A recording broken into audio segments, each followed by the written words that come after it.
సార్వత్రిక ఎన్నికల ఫలితాల తర్వాత వైఎస్ఆర్ కాంగ్రెస్ పార్టీని చాలామంది నేతలు వీడి వెళ్తున్నటువంటి పరిస్థితి. అయితే ఎప్పటి నుంచో జగన్ని ఎంతో ఆప్యాయంగా అన్నా అని పిలుచుకునేటువంటి వైఎస్ఆర్ కాంగ్రెస్ పార్టీ మహిళా నేత, వైసీపీలోనే ఫైర్ బ్రాండ్గా పేరు తెచ్చుకున్నటువంటి వ్యక్తి, నగరి ఎమ్మెల్యే ఆర్కే రోజా, ప్రస్తుతం మాజీ ఎమ్మెల్యే అనుకోండి.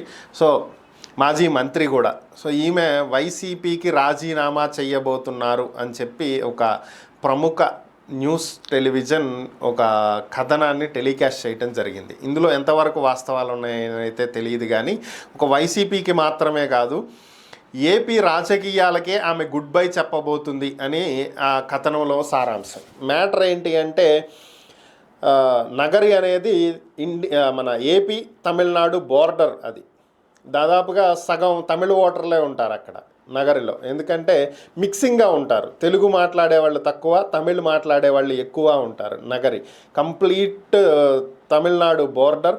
ఆ నియోజకవర్గంలో కూడా కొన్ని ఊర్లకు వెళ్ళాలి అంటే తమిళనాడులోకి వెళ్ళి మళ్ళీ బ్యాక్ వచ్చి మళ్ళీ ఏపీలోకి రావాలన్నమాట. అట్లుంటాయి రోడ్లు కూడా.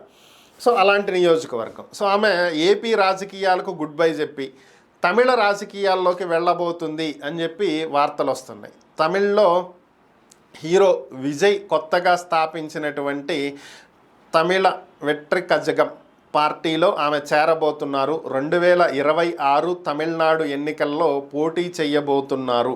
సో అందుకనే ఏపీ రాజకీయాలకు గుడ్ బై చెప్పి వైసీపీకి గుడ్ బై చెప్పి తమిళనాడు వెళ్ళిపోబోతున్నారు అనేటువంటి వార్తలు వస్తున్నాయి. మరి ఇందులో ఎంతవరకు వాస్తవాలు ఉన్నాయనేది అయితే తెలియదు. రోజా గారు వీటికి స్పందిస్తే తప్ప దీని మీద ఒక క్లారిటీ వచ్చేటువంటి అవకాశం లేదు.